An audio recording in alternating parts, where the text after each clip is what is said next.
said, there goes the revenge and the rage. Well, just the revenge onto D-Lore here. It's going to quickly get taken. Now, he was overstaying his welcome there in the back lines. Yeah. Duly punished. A lot of control again. There's a lot of stuns, single target stuns coming out from Greed. As well as Raflisha want to go for Fuzakin, but that's a Grok, so it's not really the best. Jay, though, found by JP. I mean, how can you fool the team that has really good Natalia players? It's almost impossible. Now Weiss is in trouble. Gonna be slowed down. But with a lot of kill threat, not being worse. Okay.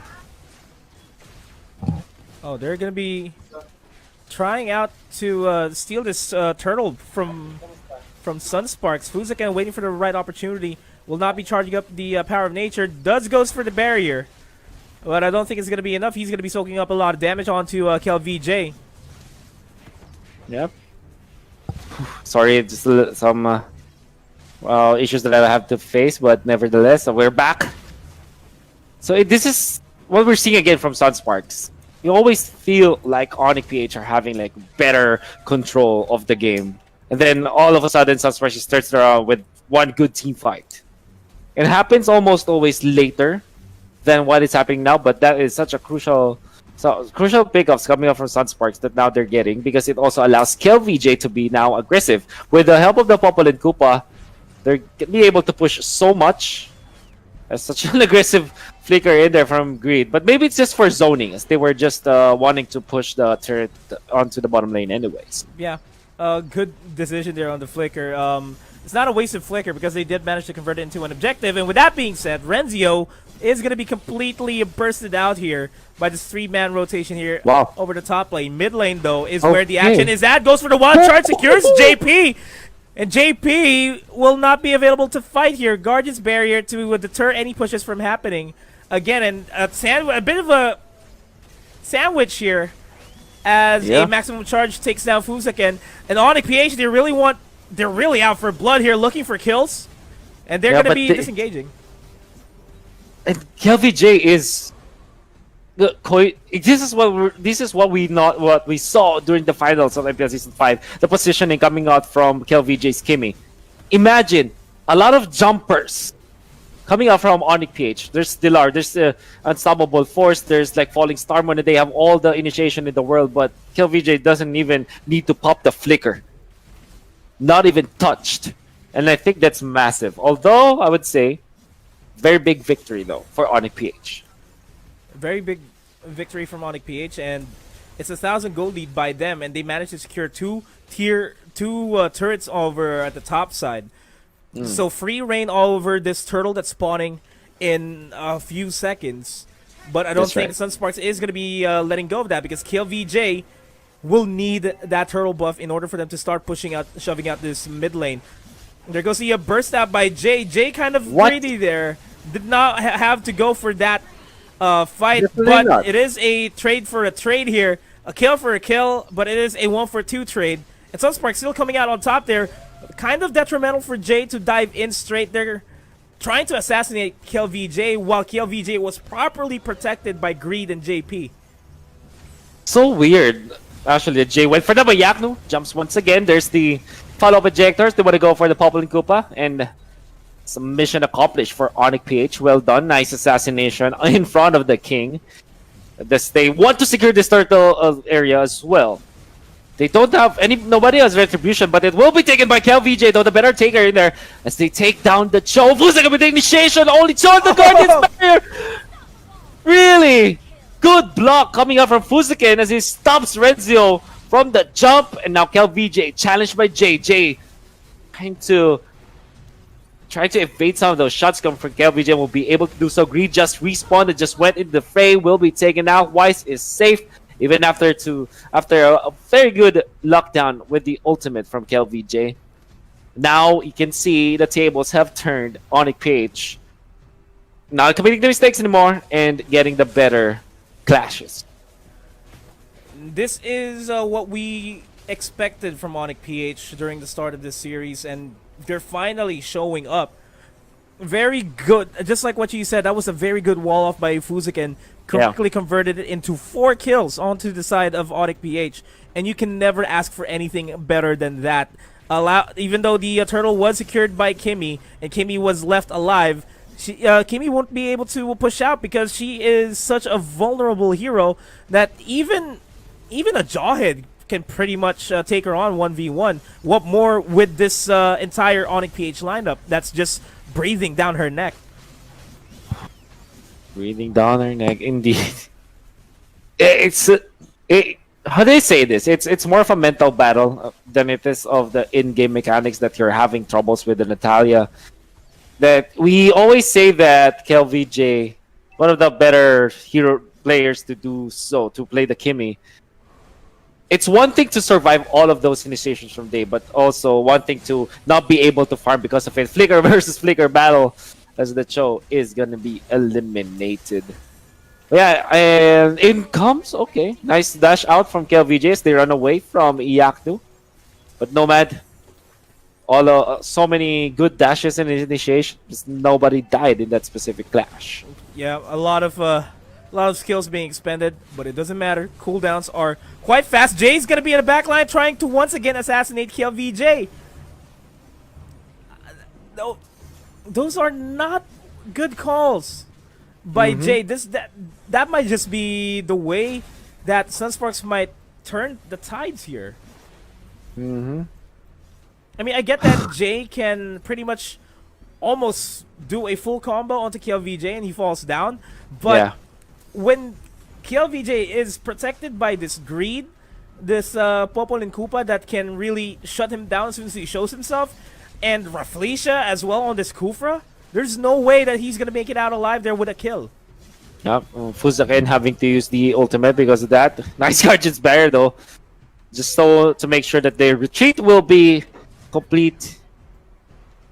And there's two arguments for this, for Jay, for Natalia. I mean, there's this greed kind of playstyle wherein it's okay to die almost like 10 times in a game, but if you land that crucial kill on the late game, during the late game on very important hero, all the mistakes that you made, all your arguments, all your over-aggression you made is already erased. And the other argument is just you're just feeding. We'll see at the end of the match. Is this just Jay feeding, or is this saved up for something else?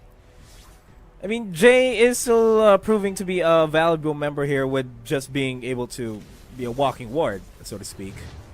But regardless, information is still information, and Sunsparks can and OnicPh can mount out an offensive.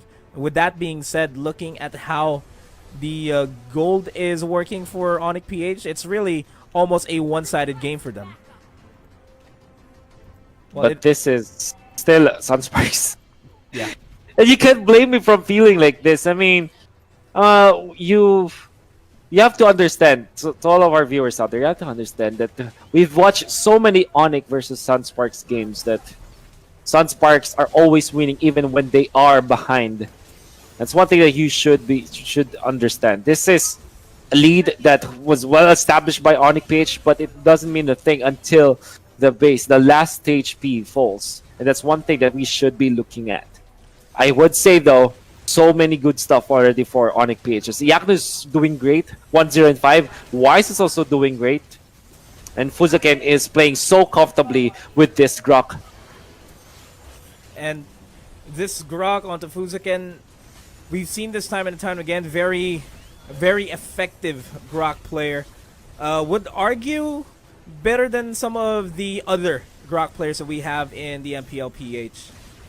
Just by the fact that his timings on the Guardian's Barrier are more than enough to deter any comebacks from happening or any table turning from happening. But top lane, nice rage onto Iyaknu. And Iyaknu will be able to make it out alive. No kill conversion there. So that's at least 30 seconds that no initiates are available here for Sunsparks aside from JP. But that's Purify that they burned, and I think that they're happy burning that Purify for Iyaknu. as Jay just pokes and has to be really careful. Dilar mans up against 3 members of Sunsparks, not the best case, but Wise is there, ready for the punish. Iacto is there as well. They jump in with Dilar. Now they take down the Cho, and now Esmeralda is far too deep, but he's tanking through. This is Esmeralda anyways, and even Rafisha is having a lot of trouble jumping onto Wise. Wise takes them down. Very bad spot for Wise, but with this one Phantom Step, they are able to run away unpunished, unscathed, and they take out the turret in the middle as well. So this is just a planned aggression coming out from OnicPh that they needed to make chaos so that on the other part of the map they would be able to take the objective.